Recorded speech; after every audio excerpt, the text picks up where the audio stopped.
Vamos a empezar, sí, estás enfocando ahí, ¿no? Bueno, vamos a empezar con como la clase es continuada, para los que no vinieron, para tener una idea,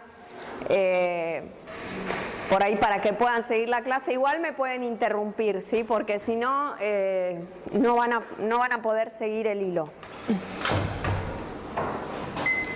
Bueno, estábamos hablando de todas las técnicas que se usaban para poder modificar el genoma o manipular el ADN, ¿sí? Para poder introducir genes o para poder estudiar genes, lo que se hace, la herramienta que se comenzó a utilizar de bacterias son estos plásmidos, que son vectores que permiten incorporar ADN en células que no lo tenían. Y estos vectores, los que son vectores para clonar, ¿sí?, tienen que tener como mínimo estas secuencias, que son el origen de replicación, un gen de selección, porque yo tengo que poder detectar las células que incorporaron el plásmido de las que no, diferenciarlas, que ese gen de selección en general era un gen que codifica para una proteína que le da resistencia a un antibiótico, ¿sí?, a las células. Entonces se hace crecer a las células con antibióticos y solo van a sobrevivir, ¿cuáles? Las que incorporaron ese plásmido, y las otras se van a morir, y ahí ya las separo y las distingo. Y tienen una región que se llama poliligador o polilinker o policonector. ¿Qué tiene esa región? ¿Se acuerdan? Diferentes secuencias, que esas secuencias eran reconocidas por ¿quiénes? Por enzimas de restricción, que también eran enzimas que se habían descubierto en bacterias. ¿Para qué las usaban las bacterias? Para defenderse de ADNs exógenos que entraran y cortarlos. Y su ADN propio, ¿cómo estaba protegido? Por metilación en ciertas bases que hacían que esas enzimas no reconocieran estas secuencias. Porque obviamente en cualquier genoma son secuencias de 4 a 8 pares de base, van a estar esas secuencias en millones de pares de base. Nosotros tenemos una G, A, A, T, T seguro, ¿sí? Bueno, entonces teníamos los plásmidos.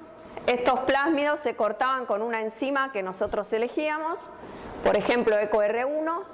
Además tenía un fragmentito de ADN que yo quería clonar, que también lo cortaba acá en los bordes o le agregaba las secuencias que cortan que reconoce EcoR1, lo juntaba a los dos, se iban a volver a circularizar y eso se introducía en las bacterias. Obviamente no todo el plásmido incorporaba el fragmento que yo quería clonar, eso después se podía separar por un gel, por ejemplo, una electroforesis en un gel de agarosa, y por la diferencia de tamaño, porque este va a ser más grande que este, aunque acá en la foto me quedó mal, pero este es más grande porque tiene el fragmento extra de ADN, yo los podía separar y usar el que es recombinante.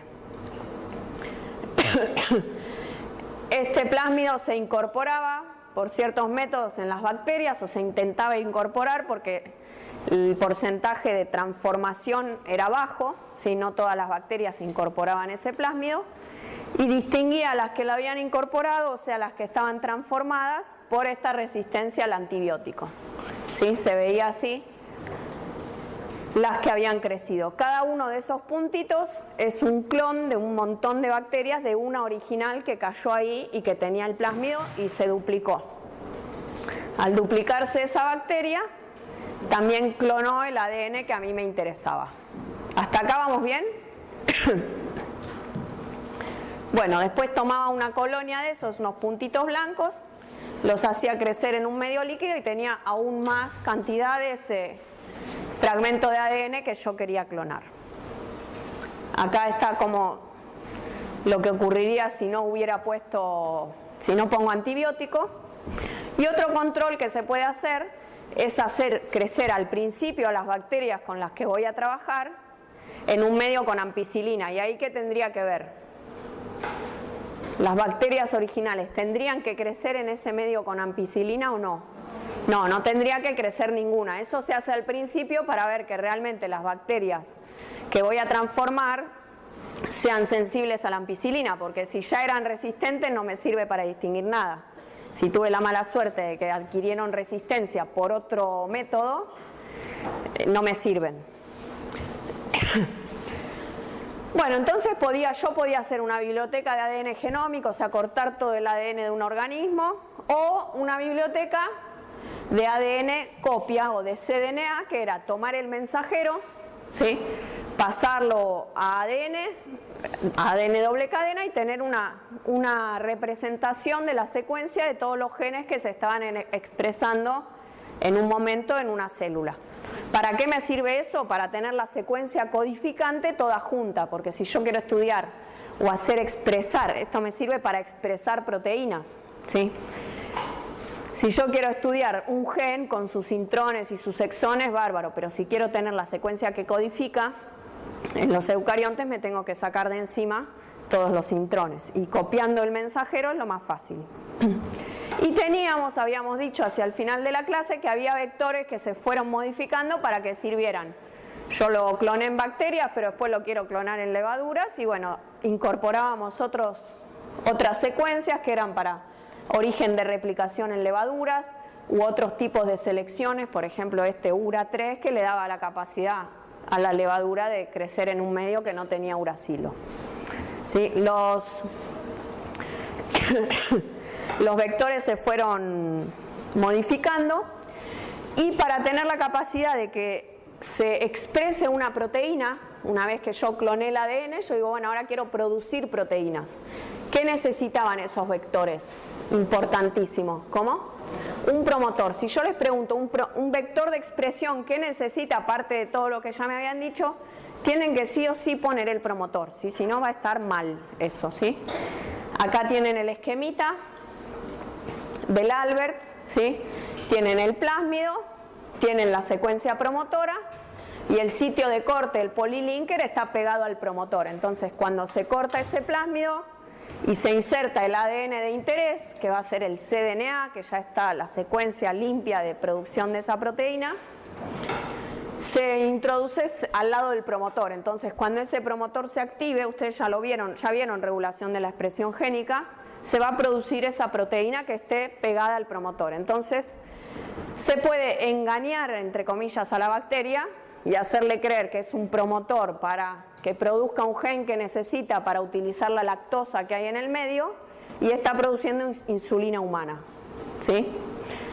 Entonces después se producen muchas de esas bacterias, se producen muchas de esas proteínas, se centrifugan las bacterias, se lisa, las proteínas quedan en suspensión, y por diversas cromatografías se va purificando esa proteína que nos interesaba, ¿sí? Ahora bien, esto yo lo puedo hacer en procariontes, pero si yo quiero producir proteínas eucariontes, hay cosas que los procariontes no pueden hacer. ¿Qué cosas? Cuando produzco una proteína. Cuando una proteína pasa por el retículo, ¿qué cambios ocurren?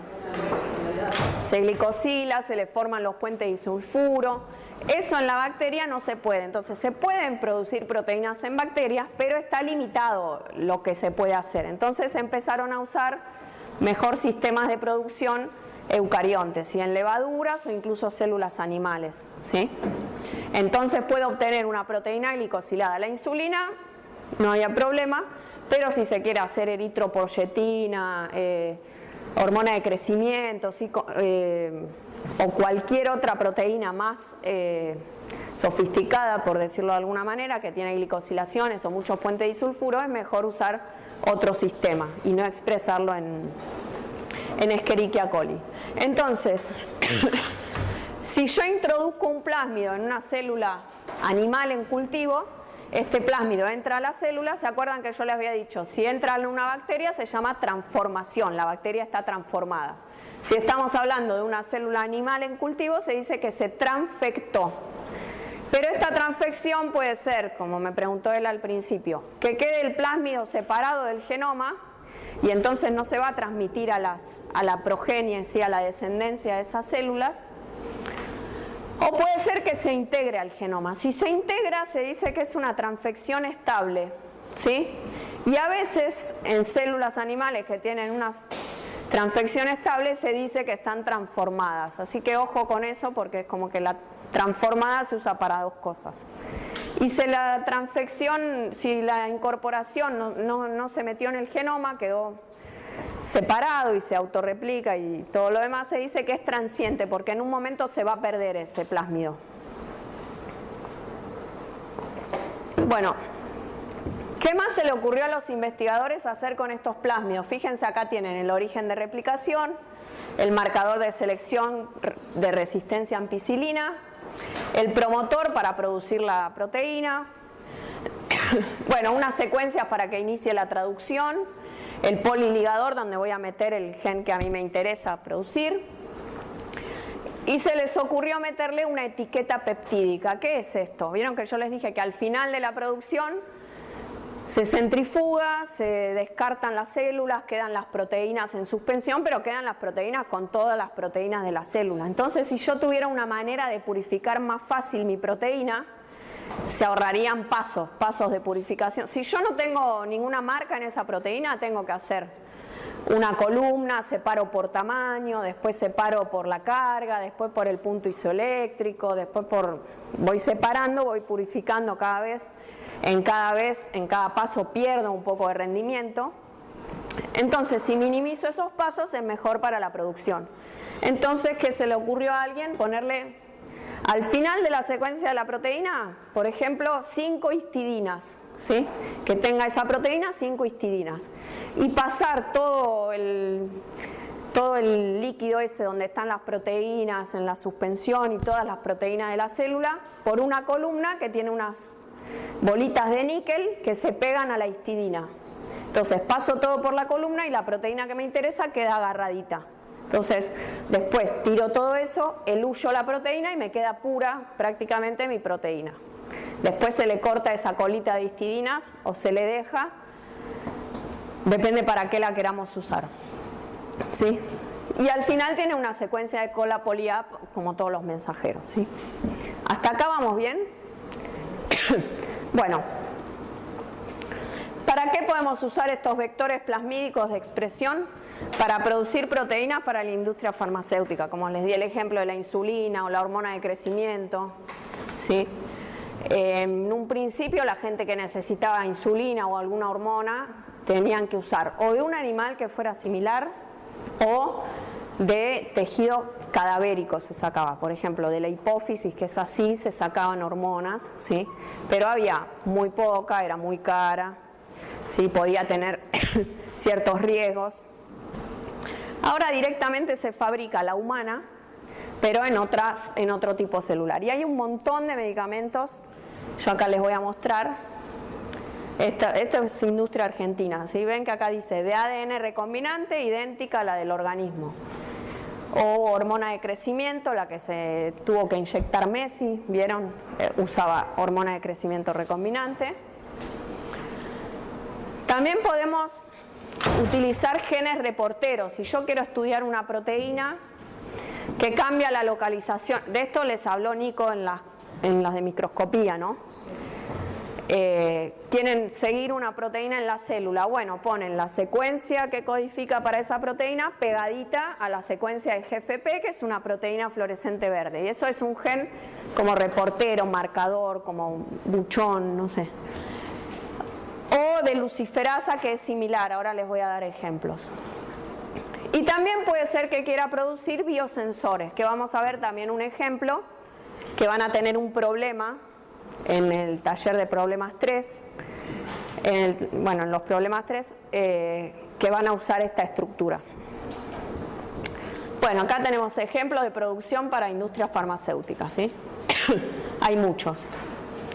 Acá les muestro la proteína quimérica con GFP, ¿sí? Este es el plásmido comercial que se compra, ¿sí? Fíjense, no sé si ya vieron lo que tiene, pero bueno, tiene el marcador de selección procarionte, el promotor, secuencia de inicio de la traducción, el poliligador donde voy a meter el cDNA y pegadito que tiene la GFP, ¿sí?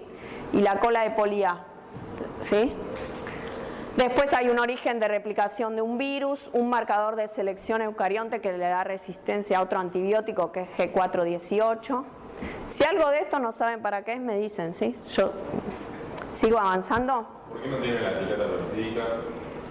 Porque ¿para qué querés? Le pones la GFP, la ves verde fluorescente. Es para otro uso. Vos acá no querés producir un montón de proteína para vender. Querés producir para ver si esta proteína, cuando le das, no sé qué, cuando aumenta el AMP cíclico, se va a la membrana o no. Entonces la querés seguir por microscopía, en una célula viva. Entonces, dependiendo del uso, se compran estos, fíjense, acá les puse cuando se compra un plásmido, acá les dice todo lo que tiene, para qué se usa, el máximo de excitación y emisión, ¿sí? Les dice para qué sirve. Este es para monitorear la expresión de proteínas, localización y traslocación y colocalización con otras proteínas. Es como un catálogo, como si ustedes estuvieran eligiendo, no sé, una comida o lo que sea, ¿sí? Y les dice, si el C-terminal interfiere con la función de su proteína, puede usar tal otro producto que tiene la GFP en el N-terminal. Entonces tendríamos la GFP acá arriba, ¿sí? Antes del cDNA de mi proteína. Y así hay millones, ¿sí? ¿Y por qué tiene varios orígenes de replicación? Porque esto depende de donde vos lo quieras. Esto es para algún tipo de célula, va a usar este origen de replicación eucarionte, y para otro que es de fagos. En realidad eso es si usas virus, ¿sí? Y este es el de origen de replicación. Si lo amplificás, en general se amplifica en bacterias primero para tener mucha más cantidad del plásmido, y después se pasa a la célula eucarionte donde lo producís. Vieron que yo les hablé de plásmidos en bacterias. Ahora son así, se compran. Yo les dije plásmido de clonación, de expresión. Ahora se compran así, vienen todo en uno. Pero bueno, como en el libro está separado y les nombra el lanzadera, que es el que puede estar en eucariontes. Y este sería un vector lanzadera, porque puede pasar de procariontes a eucariontes. Pero ahora son todos así, todos sirven para todo, para no tener que estar manejando 3, 4 plásmidos. Pero es lo mismo cuando usan el poliligador para usar otras enzimas que varias enzimas transportan. Claro, vos... Con la organización para que se puedan usar en varias células. Claro, y con varias enzimas, claro, sí. Vos por ahí haces una cosa con una enzima. Algo que yo no les dije, pero para lo que se usan las enzimas, si yo quiero meter el ADN acá, ¿no? Yo tengo el ADN así, y tengo la secuencia de mi gen, la leo de esta manera. Pero en el plásmido se puede meter al revés también, y entonces me saldría otra proteína totalmente distinta. Entonces lo que se puede hacer es cortar con 2 enzimas, corto acá con GIN3 y acá con NOT1, corto con las 2. Entonces me va a quedar un extremo cohesivo para una de las enzimas y un extremo de mi cDNA lo corto con esa misma enzima, y el otro extremo con la otra. Entonces solo se va a insertar en una dirección. ¿Sí? ¿Ven? Se puede hacer como todo muy amplio. Bueno, tengo esta tos que no se me va. Acá tienen un ejemplo para estudiar una proteína nuclear que se localiza en los cuerpos de Cajal en el núcleo, y esos cuerpos se van desplazando dentro del núcleo, y se la puede seguir a la proteína por microscopía y ver ante qué estímulo se desplaza, o la velocidad, o lo que se quiera estudiar. Otro tipo de gen reportero es este de la luciferasa, que este sistema se utiliza para estudiar factores de transcripción, ¿sí? Que pueden tener, que yo quiero saber si ese factor de transcripción se une a un determinado promotor. Entonces, ¿qué se hace? Se tiene un plásmido con el promotor que a mí me interesa estudiar, y pegado al promotor un gen de luciferasa. La luciferasa es una enzima que se le da un sustrato, lo transforma ese sustrato y produce luz. Entonces yo puedo detectar la luz que produce una célula y medir esa cantidad de luz que se produjo. Entonces, si el factor de transcripción que yo estoy estudiando se une al promotor, se produce la luciferasa, ¿sí? Y voy a tener actividad. Si el factor de transcripción que estudio no se une a ese promotor, no voy a tener luz. Entonces no voy a ver señal, ¿sí? Este es el plásmido, también ven que es comercial. Acá tiene la luciferasa, ¿sí? Y acá se insertaría el promotor que estamos estudiando. Entonces se transfecta la célula, ¿sí? el plásmido llega al núcleo y si ante un estímulo activo el factor de transcripción y veo luz, quiere decir que ese factor de transcripción se unió al promotor que yo estaba estudiando. ¿Se entendió esto? Es en lugar de estudiar la proteína, yo uso la proteína que produzco como un marcador de lo que quiero estudiar. Este es un ejemplo, un trabajo nuestro que queríamos ver. Vimos que en el promotor de la coporina 2 había unas secuencias que se parecían a secuencias a las que se une un factor de transcripción que se llama ENFAT. Entonces en realidad les pedimos a unos investigadores que tenían este plásmido, si nos lo daban, y pudimos ver que cuando se activaba ENFAT aparecía luz. Ven, acá está, este es el plásmido vacío, ¿sí? Aumentaba la cantidad de luz en el detector, entonces decíamos, bueno, sí, se unió y regula el promotor de la coporina 2. Bueno, también sirven estos plásmidos para producir biosensores, ¿sí? Un biosensor es un instrumento que me sirve para medir o detectar una molécula biológica que a nosotros nos interesa, ¿sí? Si este biosensor es una molécula, es un biosensor molecular. Y si es un organismo biológico, es un biosensor biológico, ¿sí? Por ejemplo, un biosensor de calcio es una proteína que tiene una conformación y que si en la célula en la que está expresada esa proteína aumenta el calcio, cambia la conformación y empieza a florecer. Entonces yo sé que en esa célula aumentó el calcio. Estoy usando esa proteína para detectar calcio. ¿Saben? Bueno, hay biosensores que pueden detectar lípidos, que les sirve para ver si hay una actividad quinasa o no, para un montón de... Se puede diseñar, ¿sí? Pensando cómo me serviría detectar lo que yo quiero con una proteína o que cambie de conformación o que emita algo. ¿Saben por qué están estos pajaritos acá, canarios? Porque esto se dice que fueron los primeros biosensores biológicos, porque se usaban los canarios en las minas para detectar que si había metano o dióxido de carbono, ¿sí? Entonces, porque son más sensibles, o sea, si iban los mineros a la mina y se había acumulado gas, era tóxico. Entonces bajaban con unos canarios que son más sensibles. Si el canario se empezaba a alterar, quería decir que había un 15 o 20% de metano y dióxido de carbono, y entonces no podían trabajar ese día o en esa mina, ¿sí? Algo así. Entonces tenían este dispositivo, una jaulita, le abrían, si el pajarito se empezaba a alterar, cerraban y abrían el tanque de oxígeno para que se recupere, ¿sí? Y el minero bajaba con una máscara de oxígeno, ¿no? Al principio bajaban y veían si se moría o no el pajarito, era así. Y después para recuperarlo, para no tener que usar tantos pajaritos, empezaron con estos dispositivos, ¿sí? Pero fíjense que es un organismo que permite detectar una molécula, ¿sí? Sensible, como al ser más sensible usaban esa característica. Bueno, y este es un biosensor molecular, es como este que les mostré acá, ¿sí? Pero acá, ¿qué vamos a detectar? Vamos a detectar la actividad de una quinasa que se llama ERK, ¿sí? Fíjense cómo es este plásmido, ¿sí? Todas las secuencias que tiene, ¿sí? Tiene un promotor viral, un origen de replicación viral, resistencia a la ampicilina, otro promotor acá, el poliligador, y acá tenemos la secuencia que nos interesa. Vamos a ver en detalle esta secuencia. Tiene IFP, ¿qué es esto? Proteína fluorescente amarilla, ¿sí? Después tenemos un sitio de unión a fosfopéptido, o sea que si hay esa secuencita que sigue codifica para un péptido que se va a plegar de cierta manera, que si hay una proteína fosforilada se va a unir ahí.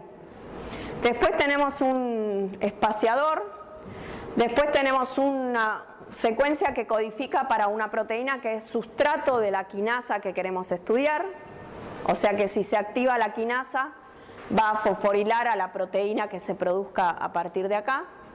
Y después tenemos la proteína fluorescente cian, ¿sí? Y una secuencia de localización nuclear para que toda esta proteína que se genere vaya al núcleo, ¿sí? Entonces acá lo tenemos, este sería la secuencia, y acá tenemos cuando se expresa, queda esto, ¿sí? La proteína fluorescente amarilla, el dominio que se une a un péptido fosforilado, el espaciador, el sustrato de la quinasa, que estamos estudiando, y la proteína cian. La proteína cian se excita a 440 nanómetros, ¿sí?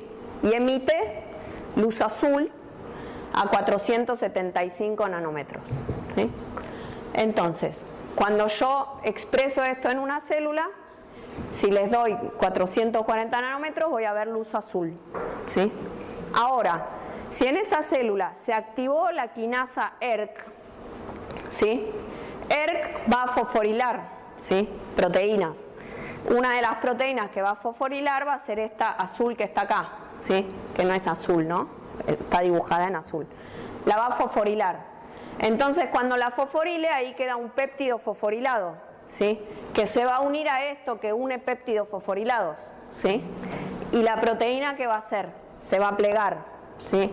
Al plegarse, como la proteína fluorescente amarilla se excita a 475 nanómetros, ¿qué va a pasar? ¿Yo voy a ver la luz azul? No, porque no la llego a ver porque la toma la proteína amarilla. Y la proteína amarilla va a emitir a 515. Entonces, si miro esa célula y la veo amarilla, ¿qué voy a decir? ¿Que qué?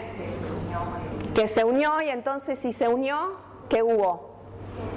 Si se unió, estaba fosforilado este péptido, y si estaba fosforilado este péptido, estaba activa esta enzima, que es lo que yo quería ver. Bueno, esta técnica es hace FRET, que es la que les explicó Nicolás, ¿sí? En microscopía, la ven ahí bien, pero es básicamente eso, que una molécula toma como luz de excitación la emisión de otra molécula que si está cercana la va a poder tomar y si está lejana no. Bueno, entonces esto se usa para ver actividad quinasa, pero se puede usar para ver lípidos, que les debe haber mostrado Nicolás, que ellos querían ver el PIP2 dónde estaba. Bueno, esos son otros tipos de biosensores. Bueno, y ahora nos vamos a la última parte de la clase, que es la manipulación del ADN. Si hasta ahora vimos ADN recombinante para producir proteínas o para estudiar un gen, para seguir una proteína en la célula, ahora vamos a ver para manipular organismos y cambiarles el genoma a los organismos. ¿Hasta acá me siguieron? ¿Tienen alguna duda? Porque ahora esto lo tienen que tener bien claro para lo que viene. Bueno, un organismo genéticamente modificado, fíjense la definición, es un organismo cuyo material genético fue modificado de una forma que no ocurre naturalmente en el apareamiento o por la recombinación natural, ¿sí? Y esa modificación puede ser que le agregué un gen, que le eliminé un gen, que se mutó un gen para que no funcione más, ¿sí? Fíjense que aclara que no es de forma natural, porque se puede modificar genéticamente de forma natural. Fíjense acá, esto es una banana silvestre, que es como se cree que eran las bananas antes, las que nosotros comemos. Y por haciendo selección de los cultivos, como las semillas no estaban buenas, decían, esta tiene semilla más chiquita, la voy a cruzar con esta que tiene más chiquitas, que es dulce, empiezan a cruzar hasta que obtenemos las bananas a las que estamos acostumbrados nosotros a comer. O lo mismo pasa con las razas de perros, ¿sí? Fíjense, esto es un perro salchicha de hace 100 años y un perro salchicha ahora. Fíjense que es más largo, ¿sí?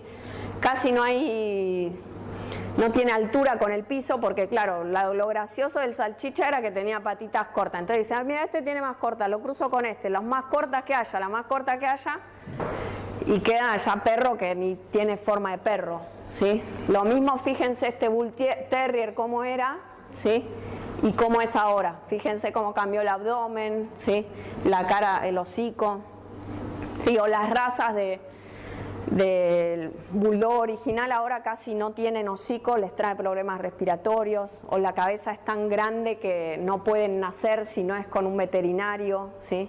Todo eso es manipulación, pero es manipulación natural, ¿sí? Porque no se mete nada en un laboratorio, ¿sí? Es todo por cruza y cría, endogamia, todo selectivo, pero se va modificando. Si no se queden con la idea de que si no lo hubiéramos metido en el laboratorio estábamos comiendo el mismo maíz que hace 1000 años, ¿sí? Y un organismo transgénico es un organismo que incorporó de forma estable uno o más genes de otro organismo, ¿sí? Y que eso se puede transmitir a generaciones siguientes, ¿sí? Entonces, genéticamente modificado es cualquiera que le hice cualquier cosita en un gen, si le corté un pedazo, si le agregué otro, ¿sí? Y transgénico es el organismo al que se le agregó un gen de otra especie o que no tenía naturalmente. Vamos a ver cómo se logra obtener un organismo transgénico. Acá presten mucha atención porque se empieza a complicar un poquito, ¿sí? Tenemos un huevo, ¿sí?, fertilizado, y antes de que se una el pronúcleo masculino con el femenino, se le inyecta un plásmido de DNA recombinante que tiene el gen que nos interesa que ese organismo tome, ¿sí? Esos huevos se inyectan en un animal, en un ratón que está hormonalmente listo para recibir, ¿sí?, un embrión. Y eso se va a incorporar al genoma en un porcentaje bajo, ¿sí?, pero no tan bajo, se va a incorporar al genoma por recombinación no homóloga, o sea, en cualquier sitio del genoma se va a incorporar al azar, ¿sí? Recuerden que el genoma eucarionte tiene un montón de espacio que no codifica para nada, entonces se mete el gen en cualquiera de esas zonas, ¿sí?, y queda el organismo, se empiezan a cruzar, yo obtengo uno como este, ¿sí?, y otro hermanito similar, los empiezo a cruzar hasta que tengo un transgénico que expresa una proteína que originalmente no expresaba, ¿sí? Esto parece muy fácil, pero no es fácil, pero bueno, es más fácil que agregar un gen direccionado en una porción del genoma que a mí me interese. Si acá se incorpora al azar en cualquier lado y se puede obtener animales transgénicos. Y hay ratones transgénicos, por ejemplo, hay ratones que son fluorescentes, que se les puso la proteína GFP, si los buscan, yo no les puse fotito, pero están los ratones fluorescentes, ¿sí? Y se usa mucho en la industria biofarmacéutica, ¿sí?, porque se puede agregar un transgen, vieron que yo les dije, se puede usar se puede hacer insulina en las bacterias, ¿sí?, o en levaduras. Pero si son otras proteínas más complejas, se pueden hacer en células animales. Pero si lo hago a nivel laboratorio, siempre va a ser poquita proteína. Si yo quiero tener una gran cantidad de proteína, podría usar animales más grandes, ¿sí? Tener directamente un animal transgénico que produzca una proteína que a mí me interese, ¿sí? Y que esté regulada, por ejemplo, esta tanda de vacas que se hicieron en una empresa en Biocidus son vacas transgénicas que producen proteínas de interés en la leche. Entonces, pues ordeñan a la vaca, ¿sí?, purifican de la leche las proteínas y tienen un montón de fármacos, ¿sí? Por ejemplo, con la eritropoyetina se hizo así, y varios otros fármacos, ¿sí? Acá, fíjense, se toma una vaca, Aberdeen Angus, ¿sí? Esto es importante para ver, ahora lo vamos a ver, son vacas negras, ¿no? ¿Sí? O negras y blancas. Sí, se toma un óvulo que no está fecundado, ¿sí? Se le saca el núcleo. Después de una vaca, que son vacas lecheras, Jersey, que son estas marroncitas, de un feto se saca un fibroblasto, ¿sí? Se lo cultiva en el laboratorio. Y a ese fibroblasto se le agrega genes, agrego el plásmido los famosos plásmidos que vimos hasta ahora, transfecto ese fibroblasto, espero obtener fibroblastos que tengan ese gen incorporado, si los selecciono, ¿con qué? Con G418, depende del marcador de selección que tenga mi plásmido. Y tiene el gen de la hormona de crecimiento, ¿sí? Entonces después tomo de ese fibroblasto, tomo el núcleo, y lo meto en el óvulo de la vaca Aberdeen Angus, que era la vaca negra, ¿sí? Lo hago crecer en el laboratorio un poquito hasta que es una mórula, ¿sí?, varias divisiones. Se lo activa ese óvulo con como con un pulso eléctrico para que comience la división y se le implanta a la vaca, ¿sí?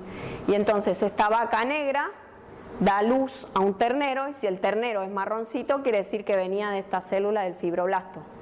Y además yo como lo estudié en el laboratorio que tenía el gen de la hormona de crecimiento, cuando ese gen de la hormona de crecimiento está regulado por un promotor que se activa en las glándulas mamarias, entonces en la leche se va a producir esa hormona de crecimiento. Toda la vaca va a tener en su genoma la hormona de crecimiento, pero solo se va a activar con el promotor que yo quiera, ¿sí? Esos son promotores que se pueden activar incluso en distintas condiciones, activar y desactivar. Entonces, cuando la vaca da leche, se puede purificar fácilmente la hormona de crecimiento de la leche de la vaca. ¿No está buenísimo? Bueno, y así después se hicieron modificaciones de estas vacas, con otras, hay toda una dinastía que se llama Pampa, que está esta que se llama Pampa Mansa, pero está Pampa no sé cuánto, otra que produce otra cosa, así un montón de biofármacos. Fíjense que esta es una vaca transgénica, ¿no? Pero además de transgénica, ¿qué es? ¿Tiene un papá y una mamá?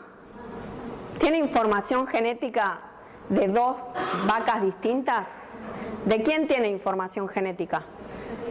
De esta Jersey que le dio origen. Entonces, ¿qué es de esta Jersey? Es un clon. Es un clon. De hecho, primero, estas vacas, la primera, la que se llamó Pampa, primero probaron clonar vacas, que hicieron solamente esta parte sin meterle el plásmido recombinante. Cuando lograron tener vacas clonadas, que crecían, que daban leche, que eran idénticas a un animal que... Sí. ¿No sabes cómo lo que hace cambiar su yegua de cambio? Sí, pero ¿qué hace? Sí, hay toda una empresa de Salamone, que es ahora el que está dirigiendo el CONICET, que clonan caballos. Claro, cuando vos tenés este caballo, yo se los dije a los que vinieron el viernes, me encanta cómo corre, bueno, te hago otro. O perros. Hay un ejemplo que dicen que se clonaron a los perros, ¿vieron? Bueno, todo esto se puede hacer, ¿sí? Entonces piensen que esto también es un clon, ¿sí? Y vive la vaca, da leche, todo, ¿sí? Bueno, no me quedó muy claro lo del impulso eléctrico. Eso es porque vos tomaste un óvulo no fecundado. Cuando vean fecundación van a ver que el óvulo, cuando se junta con el espermatozoide, se activan un montón de señales de calcio que le dicen dividite y se empieza a dividir. Acá tenés un óvulo que se sacó de una vaca, ¿sí? Que de hecho se saca de la faena, o sea, del ovario de las vacas, sacaron, y ese óvulo no está listo para dividirse, entonces se le da como un... Por eso dice que es un clon también. Claro, no tiene el núcleo ese, solo usás el óvulo, el material, bueno, tiene el ADN mitocondrial de esa vaca negra, pero se le da un impulso eléctrico para que se empiece a dividir, porque así por sí solo no se va a dividir, o sea, los óvulos que tenemos normalmente no se van a dividir salvo que sean fecundados, y en este caso, como no es fecundado naturalmente, se le da ese impulso para activar la división. Sí. Pero el del ratón sí era fecundado. El del ratón, acá era, empezás... Sí, en este sí tenías el pronúcleo masculino y el pronúcleo femenino y en uno de ellos se insertaba. Entonces tenías la mezcla de los dos. Bueno, acá tienen una que se produjo leche con lactoferrina y lisozima. Esta la llamaron Rosita, ¿sí? Lo mismo, les pongo porque acá muestra más el cultivo. Les puse esta, me parecía más linda. Esta es de La Nación. Fíjense que la fuente es INTA y UNSAM. Se seleccionó una vaca Jersey y se tomó una muestra de piel de la oreja. Sí, en este caso no es el óvulo. La célula, está bien, el fibroblasto, sí, se procesó en el laboratorio, se preparó un vector con los dos genes humanos, lactoferrina y lisozima, que son proteínas que están en la leche humana. Esto lo hicieron para obtener leche vacuna más parecida a la leche materna humana. ¿Sí? Se preparó el vector, se insertó el vector en los fibroblastos, ¿sí? Se selecciona, siempre hay una selección de qué fibroblasto incorporó ese vector y qué fibroblasto no, porque imagínense hacerme todo el animal y después miro y no tenía el gen, no sé. Bueno, se obtuvieron ovocitos de vacas faenadas, los maduraron in vitro, esos ovocitos, los hicieron que terminen porque no eran ovocitos que habían entrado para ovular, ¿sí? Como vieron el ciclo que uno por mes entra. Bueno, se sacó el núcleo de esos ovocitos, con un pulso eléctrico se hizo la electroporación, o sea, entró el ADN en la célula, y luego de 7 días en cultivo le pusieron el embrión a una vaca receptora, y 9 meses después nació Rosita. Y tenía Rosita, cuando la creció y produjo leche, tenía leche que tenía lactoferrina y lisozima humana. Acá les dejo 2 artículos de esta revista que se llama Enfoco, que es una publicación de la facultad, de artículos de divulgación. Es como los investigadores cuentan qué hacen, o artículos de interés. Por ejemplo, si hay, no sé, empieza la epidemia del dengue, sale un artículo del dengue, bueno. Algunos donde la gente de biotecnología o de química biológica que participó en estos proyectos cuentan lo que se hizo. Es fácil de leer. Igual ustedes ahora lo podrían leer del paper porque entenderían todo ya. ¿Sí? Bueno, y acá les muestro una planta, ¿sí? Plantas transgénicas, cultivos transgénicos hay millones. O sea, en Argentina hay hechos 76. ¿Sí? Hay una página que se llama Argenbio, que la pueden recorrer, les dicen todos los que hay. Desde el 96 que se hizo la primera soja transgénica hasta ahora se aprobaron 76. ¿Sí? Algunos están aprobados en Estados Unidos, entonces se pueden exportar los cultivos y las semillas, pero esos 76 se generaron acá en Argentina. Y acá les pongo el ejemplo del tomate resistente a insectos, que se llama BT. BT es marca registrada. Todos los cultivos, maíz BT, algodón BT, ¿sí? Es Bacillus thuringiensis, que es una bacteria, ¿sí? Que codifica el gen que se le agrega, es este gen que codifica para una proteína del Bacillus thuringiensis que es letal para las larvas de muchos insectos. O sea, la bacteria producía una proteína para que si se la comía un gusanito, el gusanito se muriera, porque al digerir esa proteína en el estómago se le producía un cambio que hacía que se muriera. Entonces, si ese gen se le mete a la planta, ¿sí? Si algún gusanito se come la hojita, se muere y es una manera de eliminar una plaga, ¿sí? Son los insectos lepidópteros, que hay muchos tipos, ¿sí? Porque no sos un gusanito.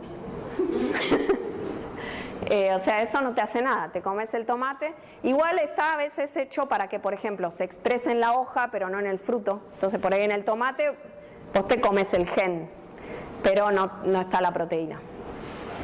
Pero bueno, todos estos que se aprobaron son inocuos para el humano, ¿sí? ¿Legal es clonar cosas?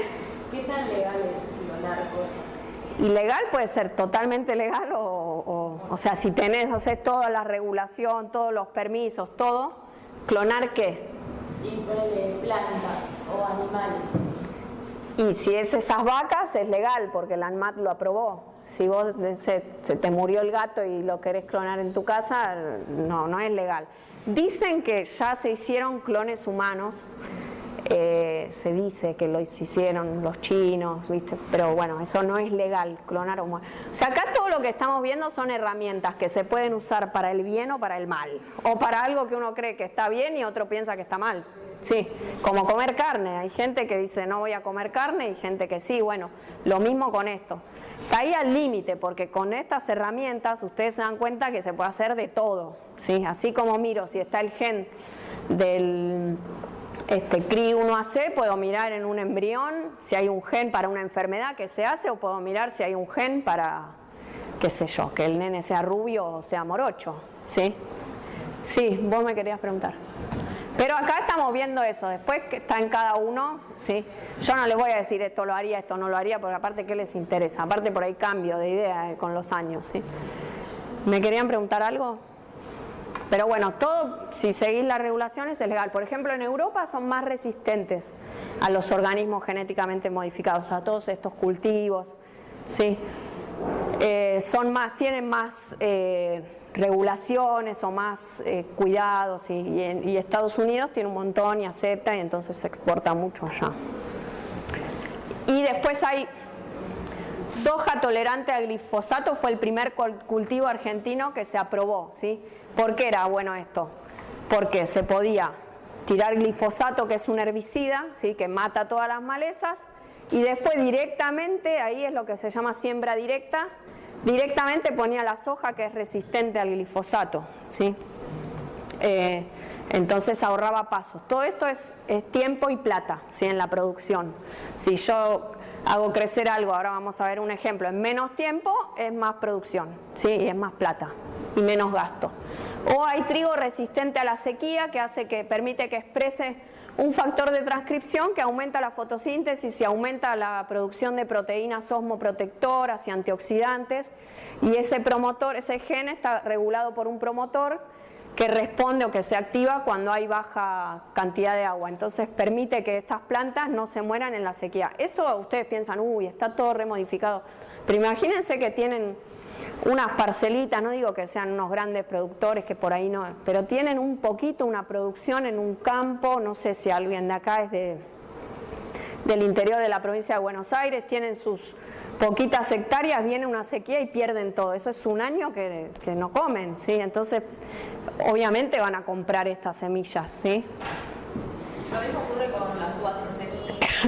Las uvas sin semilla, mis hijos me dicen, compra sin semilla.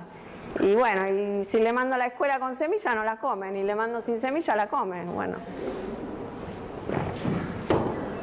Bueno, entonces, ¿cómo se hace?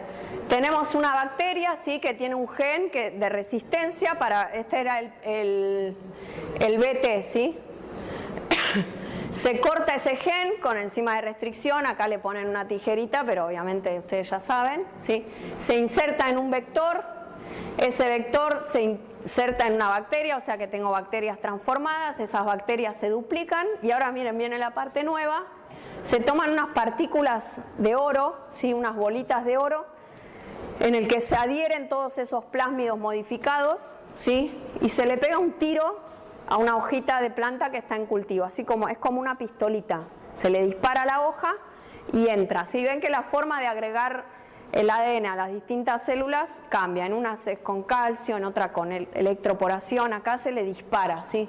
Son como unas pistolitas neumáticas, se le dispara, entra en la célula, y este plásmido obviamente que tiene un gen de ¿qué?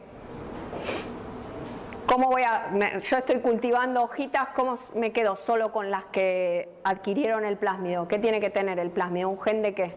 De selección. De selección. Entonces pongo un antibiótico, van a crecer solo las que agarraron eso. Y las plantas tienen la capacidad de desdiferenciarse y dar origen de una célula a toda la planta. ¿Vieron cuando toman un ¿cómo se llama? Un brotecito, ¿no? ¿Cómo se dice que te da? Y que se genera un gajo, sí, que se hace toda la planta de nuevo. Entonces a partir de ahí, de estas celulitas, tengo los brotecitos, los siembro y tengo el tomate resistente a los gusanitos. ¿Sí? ¿Les gustó? Bueno. Y también se le hace resistente a la sequía. ¿Vieron los tomates orgánicos?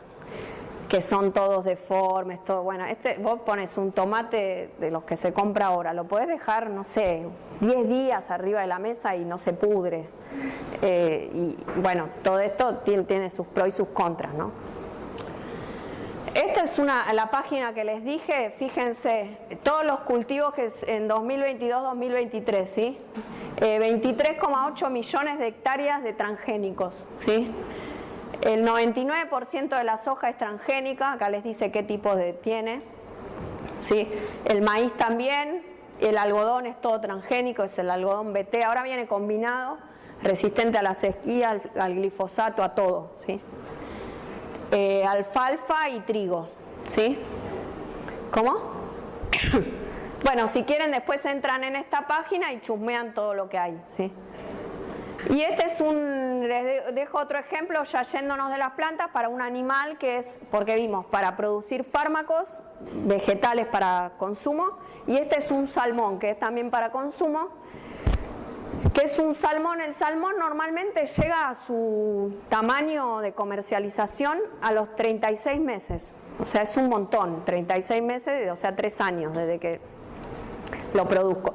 ¿Por qué crece así? Porque el salmón normalmente tiene su hormona de crecimiento, el promotor de la hormona de crecimiento es regulado, ¿sí? En los meses de frío ese promotor no se activa.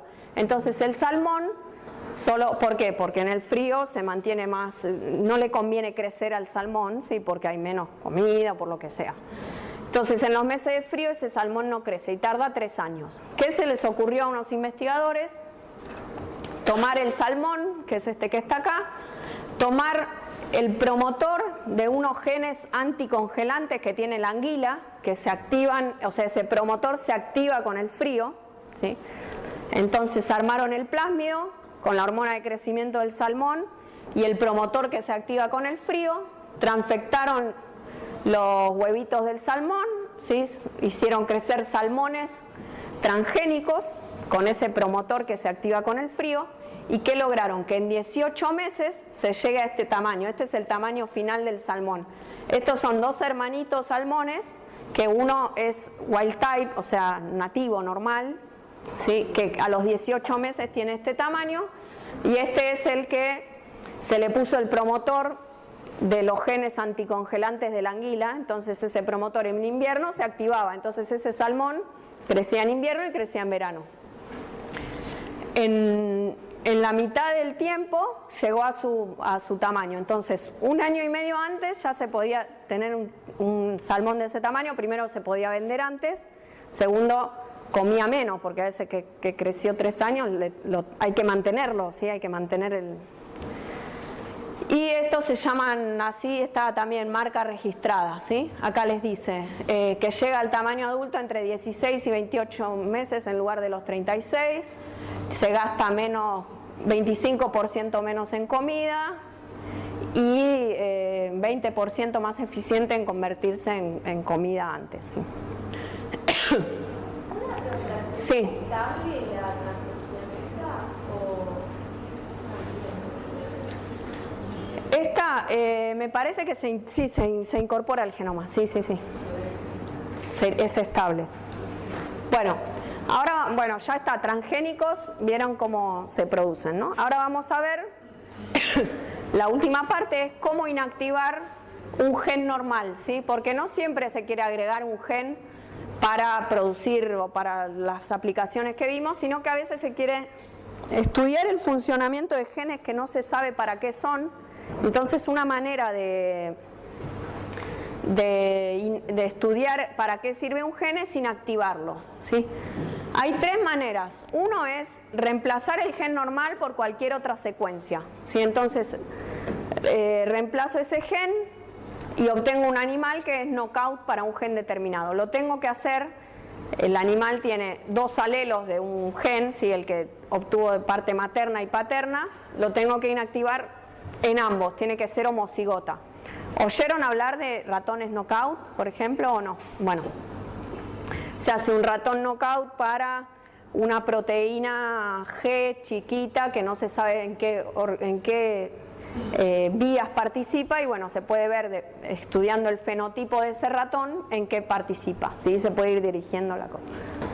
Introducir un alelo cuyo producto inhiba el funcionamiento de la proteína nativa. O sea, yo puedo inactivar un gen sin tocar el gen, ¿sí? En el primer caso yo inactivo el gen directamente. En este caso hago un organismo transgénico, como vimos el tomate, todo es el mismo proceso, pero el gen que le agrego genera una proteína que me inactiva la proteína normal. Ahora vamos a ver un ejemplo. Y la otra es inactivar el ARN mensajero que expresa ese gen mediante sirna, que esto lo vieron con Mónica, ¿sí? En las clases de expresión. Yo les voy a poner las diapos para que lo recuerden, pero no lo voy a explicar de nuevo, lo miran de lo que dio ella. Pero es para que sepan que hay 3 formas de inactivar un gen. Bueno, esta es la forma más difícil, empezamos con esta. ¿Sí? ¿Cómo obtener un organismo knockout? ¿Sí? Yo tengo el gen, este es el gen X, este naranjita de acá, ¿sí? Que me interesa inactivar, ¿sí? Entonces, voy a tener células normales y las voy a transfectar con un plásmido que tiene esta construcción, que se llama construcción interruptora, porque es con la que voy a interrumpir el gen. Fíjense que esta construcción interruptora tiene un gen de selección, resistencia, que le otorga resistencia a G418, ¿sí? Y está flanqueado, ¿saben qué es flanqueado? Los flancos, ¿no saben qué es? Los costados, está como entre... Tienen que aprender esas palabras porque, bueno. Entonces, esta secuencia es similar a las secuencias que rodean al gen que me interesa, ¿sí? Entonces, cuando enfrente este plásmido entre a la célula, entre al núcleo, si encuentra estas secuencias que son similares, se puede producir lo que se llama recombinación homóloga, ¿sí? Hay una enzima que se llama recombinasa, que esto lo estudian cuando se estudia la reparación del ADN, por ejemplo. Es una enzima que actúa cuando se duplica el ADN. Si hay errores, se usa una cromátida hermana para copiar, ¿sí?, la secuencia y reparar el ADN, ¿sí? Entonces, donde encuentra dos secuencias similares, lo que hace es intercambiar el material genético que está dentro de esas secuencias similares, ¿sí? Acá estas naranjitas son secuencias similares. Entonces, si actúa la recombinasa, ¿qué va a pasar? Esta parte se va a eliminar y se va a incorporar este gen verde que había agregado yo con el plásmido. ¿Ven? Entonces, el gen que me interesaba ya está mutado, ya no está más. ¿Y qué va a haber en lugar de ese gen que me interesaba? Un gen que codifica ¿para qué? Para un gen de selección que codifica para resistencia G418, ¿sí? Esto es si ocurre la recombinación homóloga, ¿sí? Vieron que cuando yo les dije que se agregaba para hacer el organismo transgénico, hay mucha probabilidad de que ese gen se inserte al azar en cualquier zona del genoma. Bueno, eso es mucho más probable a que ocurra la recombinación homóloga. Entonces, yo acá, cuando trabaje con este plásmido que tiene esta construcción, voy a tener por un lado las células que a mí me interesan, que son las que se incorporó esa construcción interruptora en el gen que a mí me interesaba, pero también voy a tener otras que incorporaron el gen de resistencia a G418, o sea que es mi marcador de selección, que lo incorporaron en cualquier lado. Y cuando cultive esas células van a ser resistentes porque tienen ese gen, lo tienen incorporado en cualquier lado, pero lo tienen. ¿Me siguen? ¿Sí? Entonces, ¿cómo distingo a las que lo incorporaron bien por recombinación homóloga de las que lo incorporaron en cualquier lado por recombinación no homóloga? ¿Sí? Los distingo porque muy pegadito a esta construcción interruptora hay otro gen de selección, ¿sí?, que codifica para una enzima que es una quinasa del virus herpes, ¿sí?, que se llama timidina quinasa, que lo que hace esa timidina quinasa es, cuando se pone a las células en presencia de un precursor de un antiviral que se llama ganciclovir, lo que hace esa timidina quinasa es fosforilar al ganciclovir, lo transforma en el antiviral correcto, y las células que incorporaron esta timidina quinasa se mueren porque no son resistentes a ganciclovir, ¿sí?, porque tienen esta quinasa que las hace sensibles al ganciclovir, ¿sí? Entonces, las células que incorporaron esto amarillo son, como esto está muy junto, la probabilidad es que siempre se incorpore todo esto junto. Entonces, si se incorporó por recombinación homóloga, se incorpora solo esto. Si se incorporó por recombinación no homóloga, se incorpora toda esta construcción. Entonces, las células van a ser resistentes a G418 porque tienen esta secuencia, pero sensibles a ganciclovir porque tienen esta secuencia. Entonces, tengo dos métodos de selección para poder sacarme de encima estas células. Cuando yo ponga el cultivo, ¿sí?, acá tenemos las células no recombinantes, las que fueron por recombinación homóloga, que son con las que me quiero quedar, y las que incorporaron el gen en sectores random, ¿sí?, por recombinación no homóloga.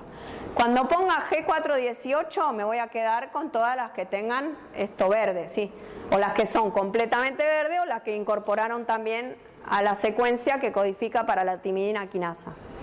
Entonces, para distinguir estos dos tipos de células, después se pone ganciclovir y se van a morir las que tienen el gen que codifica para timidina quinasa. ¿Me siguieron? ¿Seguro? ¿Sí? O sea, el gen ese que dice la construcción interruptora. ¿Cómo? El gen que dice NIO es la construcción. Sí, la construcción interruptora es todo esto con lo que yo quiero interrumpir el gen. Todo, las secuencias, todo. Y se agrega esto porque si no, no tenés manera de diferenciar dónde se incorporó donde vos querías de que dónde se incorporó al azar. Bueno, entonces acá tengo células stem cell embrionarias que tienen la construcción, el gen ese noqueado. ¿Qué tengo que hacer después? Esas células, incorporarlas se incorporan a un blastocito, ¿sí? O sea, un embrión que se estaba formando, ¿sí? De ratón, se le inyectan estas células, se fusionan y forma parte del blastocito y va a haber parte de ese blastocito que tiene las células modificadas y parte de las células normales. Entonces, cuando eso se inyecta, se incorpora a una hembra, ¿sí? A un ratón hembra, que va a dar a luz a este organismo que es quimérico, porque es una mezcla de las dos. Fíjense, de este blastocito va a haber partes que van a tener el gen noqueado y partes que no. Entonces tengo que buscar de esa descendencia donde haya un ratón que tenga en las gametas, que las gametas provengan de esta zona, ¿sí? Donde el gen estaba noqueado.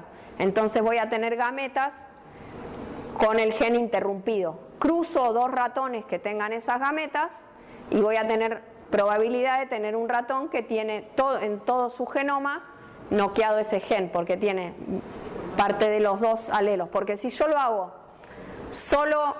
si yo hago esto, le agrego al ratón, ¿sí? Va a tener, si yo, o sea, lo mezclo con un ratón wild type, o sea, silvestre, de tipo silvestre, normal, ese ratón le va a aportar el gen sin interrumpir y se va a producir la proteína que yo quería estudiar, entonces no me sirve para estudiar. Fíjense que si uno quiere ver una característica que se expresa como heterocigota, me sirve hacer un transgénico, por ejemplo, para la enzima que le da resistencia a la larva del insecto en el tomate, yo con que entre un alelo en cualquier zona del genoma me sirve, porque ahí se produce la proteína y ya está.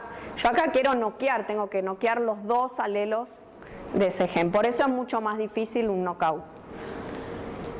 Bueno, acá tienen lo mismo, pero esto es del Lodish y esto es del Albert, ¿sí? Es similar, ¿sí? Al final se cruzan hasta obtener un ratón knockout. Bueno, ¿cómo inactivar la función de un gen? Otra manera, les dije, haciendo un dominante negativo, ¿sí? La manera de hacerlo es hacer un transgénico, ¿sí? Que codifique para una proteína.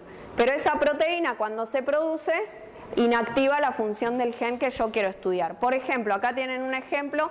¿Vieron las proteínas interruptoras GTPasas pequeñas, ¿sí? Que aparecen en todos lados? Bueno, esas proteínas para activarse necesitan un factor intercambiador de nucleótidos de guanina. ¿Qué hace? Le saca el GDP, se lo cambia por un GTP y las activa. Si yo quiero que en la célula, estudiar una célula, o un organismo, ¿no? Que no tenga activo esta GEF, ¿sí? A veces es muy difícil hacer la construcción knockout y lograr que los dos alelos que producen la proteína GEF estén mutados. Entonces es más fácil hacer un animal transgénico que produce otra proteína que se llama dominante negativo, porque tiene una estructura tal que se une a todas las GEF, ¿sí? Y las bloquea. Se les une, es parecido al GTP, pero no se les suelta nunca. Entonces se le une a la GEF y las bloquea. Y en la práctica estas células van a tener solo GDP, van a funcionar como si esta proteína GEF estuviera noqueada, pero no está noqueada, solo que hice un transgénico que produce esa proteína que bloquea la función. ¿Me siguieron? ¿Sí? No, ahora nadie dice que sí. ¿Quieren que lo repita? Bueno, para inactivar la función de un gen puedo hacer un knockout, como les mostré recién. Los dos alelos del ratoncito los noqueo. No es fácil porque tengo que obtener 2 ratones que tengan un alelo cada uno, empezar a cruzarlos hasta que tengo el knockout. A veces no se puede hacer eso. Entonces, si la proteína que yo quiero estudiar permite esta estrategia, lo que se hace es tener un ratón transgénico que es más fácil. ¿Por qué? Porque se le mete el gen, se incorpora donde quiere, no necesito que sea por recombinación homóloga, puede ser por recombinación no homóloga, se incorpora donde quiere y produce una proteína que me bloquea a la proteína que es producto del gen que yo quiero inactivar. Entonces, en este caso, yo en lugar de inactivar el gen que codifica para HEF, ¿qué hago? Meto en cualquier otro lugar del genoma un gen que produce esta proteína que se le une a HEF y no la suelta más. Entonces HEF es como que no exista. Es casi como que hubiera noqueado el gen, pero me la agarré con la proteína, ¿sí? En estos casos, fíjense que es igual, es un transgénico, pero con una función particular que es inactivar un gen, ¿sí? ¿Se entendió ahora? Bueno, y la otra manera es con los sirna, ¿sí? Que son RNA de interferencia pequeños, que son fragmentitos cortitos de ADN doble cadena que van a ir a marcar un mensajero para que este mensajero sea destruido, ¿sí? Esto lo ven, no voy a entrar en el detalle de esto, ¿sí? Lo tienen en los 2 libros y ya lo tuvieron en el teórico. Bueno, y ahora vamos a... De esta parte que vimos recién, ¿quedó alguna duda? ¿Quieren preguntar algo? Si pueden clonar algo, si pueden hacer un perro que maulle, algo. Yo tengo una pregunta cuando se bloquea la proteína, por así decirlo. ¿Sucede en todas o hay posibilidad de que no? Bueno, sucede en todas. Lo que pasa es que todo esto sigue avanzando. Yo no los quiero marear, pero hay muchos transgénicos que se pueden hacer condicionales. Por ejemplo, que se activen. ¿Vieron el knockout, que es knockout todo el organismo? Bueno, hay modificaciones que puede hacer que se active, que se haga knockout, se activa esa recombinasa solo en ciertos tejidos, porque a veces el knockout no es viable. Yo quiero estudiar, no sé, ¿para qué sirve el gen de la hemoglobina? Y bueno, si no tiene hemoglobina no va a crecer ese ratón. Entonces así pasa con un montón de proteínas que se hacía el ratón knockout y no era viable, entonces se empezó a hacer los knockout condicionales o transgénicos condicionales que se activan frente a una cierta señal o en cierta condición o solo en un tejido. Eso se modula con los promotores que se les pone a los plásmidos, ¿sí? ¿Alguna otra duda? Bueno, ahora vamos a ver la última técnica que no está en el libro, en las ediciones que ustedes tienen, pero sí en los más modernos, ¿sí? Que es la técnica de CRISPR-Cas, que no sé si la escucharon nombrar, ¿sí? Es una técnica para editar el genoma de manera mucho más precisa, ¿sí? Se puede modificar un gen en un nucleótido, por ejemplo, ¿sí? Y esto, de nuevo, se estudió en bacterias, ¿sí? Había investigadores que estudiaban bacterias. Fíjense que muchos de estos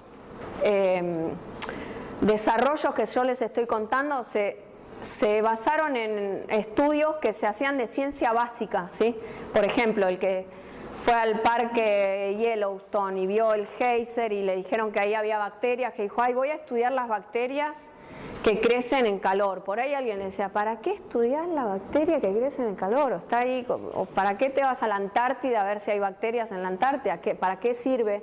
Muchas veces eso que se descubrió por ahí 30, 40, 50 años antes, después se toma por otro investigador y sirve para un desarrollo que revoluciona una disciplina, ¿sí? Por eso es que tiene que existir la ciencia básica, porque se va estudiando todo y de todas esas ramificaciones se van logrando encontrar aplicaciones, pero después que no es que uno de la nada dijo, bueno, voy a ver cómo se detecta el COVID. Imagínense, el COVID apareció. En 2 años no se iba a poder desarrollar toda esta cosa de tener PCR, los kits. Eso fue por todo el estudio de los 70 hasta acá, ¿sí? Bueno, con CRISPR es lo mismo. Se estaban estudiando, se empezaron a secuenciar los genomas. Más o menos en el 2000, cuando fue el boom de la secuenciación, dijeron vamos a secuenciar todo el genoma humano, Ustedes no se acuerdan porque por ahí no habían nacido o estaban naciendo o estaban por nacer, pero se hablaba, se va a secuenciar el genoma y había gente que decía, como siempre, no, van a saber toda mi información. ¿Qué van a saber? Que sí, que tenés adenina, timina. Bueno, pero vieron que siempre hay gente así como que las teorías conspirativas, van a saber todo tu ADN. Bueno, se secuenciaron un montón de genomas, hubo gente, microbiólogos, que se pusieron a secuenciar el genoma de bacterias. ¿Y qué descubrieron en el genoma de bacterias? Otros secuenciaban el genoma de virus de bacterias, que se llaman fagos, y descubrieron que en el genoma de las bacterias estaban estas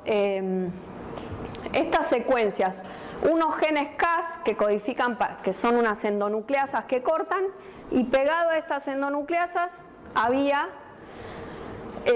unas repeticiones palindrómicas. ¿Se acuerdan lo que era palindrómico del principio de la otra clase? Unas secuencias palindrómicas repetidas, ¿sí?, interespaciadas regularmente a unas distancias regulares, y entre esas secuencias palindrómicas, esos espaciadores, cuando los secuenciaron, vieron que provenían de genomas de virus de bacterias, de fagos. Entonces decían, ¿qué hace parte del genoma de los virus en la bacteria? Y empezaron a estudiarlo y vieron que era como una especie de sistema inmune adaptativo de la bacteria. ¿Cómo funcionaba? Primero, cuando un fago infectaba una bacteria, las endonucleasas cortaban ese genoma en pedacitos muy chiquititos y parte de esos genomas lo incorporaban al genoma bacteriano, acá entre estas secuencias palindrómicas, ¿sí? Esas secuencias pequeñitas se expresaban después y quedaban como unos RNA con la secuencia y una forma tridimensional.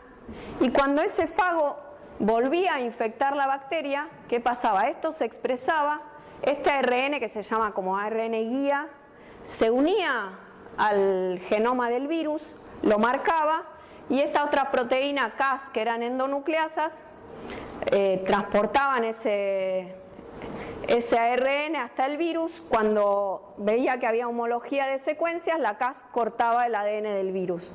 Entonces evitaba la infección del fago en la bacteria, ¿sí? Y tenía así, a medida que estudiaban bacterias, empezaban a encontrar un montón de fragmentos de distintos virus. Ven que acá hay uno rosita, otro amarillo, otro naranja, eso es para ejemplificar. CRISPR viene de esto, de repeticiones palindrómicas cortas, agrupadas y regularmente interespaciadas, en inglés, que no lo voy a decir para que se rían todos, pero ven acá está, CRISPR, ¿sí? CRISPR. Y Cas es la nucleasa CRISPR associated, o sea, sería la nucleasa asociada a CRISPR. ¿Qué tiene que ver esto con editar el genoma? Que a alguien se le ocurrió, ¿sí? Esto se estudió la primera vez que se describieron estas secuencias, la primera vez que a alguien se le vio algo parecido fue como en el 80, y después no se le dio bolilla hasta el 2000, que empezaron a secuenciar todo, y en distintos lugares desarrollaron o contribuyeron a desarrollar esta técnica. A alguien se le ocurrió ponerle un plásmido a una célula que codifique para una de esas Cas, la Cas9 por ejemplo, y en otro plásmido poner un ADN que me interese cortar, ¿sí?, seguido de un ARN que adopta esa estructura similar a esto, ¿sí?, para armar, porque esto vieron que era una nucleasa que se dirigía a donde le decía este ARN. Entonces dijeron, bueno, le meto la nucleasa a una célula eucarionte y le meto el ARN, la secuencia complementaria a lo que yo quiero cortar, ¿sí?, y con esa formita de ARN guía los meto las dos en la célula y vemos qué pasa. ¿Y qué pasó? Exactamente que la nucleasa dirigió a ese ARN guía, que es este de acá, hasta la secuencia que era similar, y la nucleasa Cas cortó en ambas hebras eso y quedó el ADN cortado. Entonces se puede dirigir el corte. ¿Vieron cómo hicieron? Como les mostré que se hacía el knockout, que era la recombinación, que tiene que estar justo ahí. Bueno, acá directamente se mete esto y va y corta el ADN. ¿Sí? Después ahora ya se hace todo en un solo plásmido, ¿sí? Eso fue avanzando. Y se logró, esta es la imagen del Lodish, ¿sí? Que el Lodish octava y novena ya lo tiene, el séptima no lo tiene todavía. Entonces se expresa el ARN guía, ¿sí? Que tiene la secuencia que a mí me interesa cortar, se expresa la Cas9, estas se juntan, van a la secuencia target, ¿sí? Se abre y se corta, ¿sí? Lo interesante es lo que pasa después. Cuando se corta esta secuencia, el ADN tiene mecanismos de reparación, como cuando en la duplicación del ADN, si hay un corte o pasa algo o había una base mal apareada, se corta y se vuelve a pegar esa secuencia, ¿sí? Como acá se cortó y se vuelve a pegar, ¿sí? Al pegarse va a haber como un corrimiento del marco de lectura y se va a producir un codón stop a menos de 100 pares de bases, ¿sí? Entonces en esa célula este mensajero no se va a expresar, se va a cortar. Pero a otra persona se le ocurrió, bueno, y después les dieron el Nobel por toda esta técnica. Hay dos formas de reparación, una es así, por extremos no homólogos, hay dos hebras de ADN que se cortaron, se reparan, o sea, prefiere la célula que haya una delesión de 1 o 2 pares de base y no que ese ADN quede suelto. A alguien se le ocurrió decir, bueno, hay otra reparación del ADN por recombinación homóloga, entonces puedo meterle un tercer pedacito, o sea, ya meto el Cas, el ARN guía que quiero que se vayan y dirijan hacia donde yo quiero, y le meto otro fragmentito de ADN con homología al que corté y adentro tiene una secuencia que yo le quiero agregar a esa célula. Entonces cuando va a reparar, repara por recombinación homóloga y tengo el gen con el fragmentito que yo quería. Entonces se puede hacer con esta técnica una mutación puntual, cambiar una adenina por una timina, ¿sí? Entonces tener una proteína que va a tener distinta configuración de aminoácidos por un cambio puntual que hice, que con todas las otras técnicas que vimos antes no se puede hacer tanto un cambio puntual, o sea, se podría, pero es mucho más laborioso. Esto es como más fácil, es directo cortar y pegar el ADN y reemplazar con lo que yo quiero, ¿sí? Bueno, por esto les dieron el premio Nobel y acá tienen un esquemita que por ahí es más simple que estos, que es más tridimensional, tiene más detalle, pero por ahí acá es más fácil. Ven, está el ARN guía, guiado por la Cas hacia donde tiene que ir, se corta el ADN en ambas cadenas, eso es importante, y se repara y donde se repara se perdieron unos pares de base y ese gen quedó interrumpido. Pero si se repara por recombinación homóloga, yo le puedo agregar un pedacito nuevo que a mí me interese, que puede ser una mutación puntual o un gen pequeño ahí al lado de eso. Bueno, y ahí con esto terminamos. ¿Se agrega para que no se corra el marco de lectura? No, se agrega porque vos por ahí querés estudiar el gen con una mutación puntual. Entonces lo agregás, o para que no se corra el marco de lectura, pero vas a tener un producto distinto. Bueno, ¿tienen alguna duda? ¿No? ¿Entendieron todo? Sí. También, espera, no les dije eso que es lo más importante. ¿Ya cortaste? Bueno, ¿para qué sirve esto? Aparte de todas las aplicaciones que vimos antes, que se puede agregar genes, esto lo que tiene es que se puede hacer terapia génica. O sea, podríamos tener células que tienen una mutación puntual en uno de los genes que dan una enfermedad, ¿sí?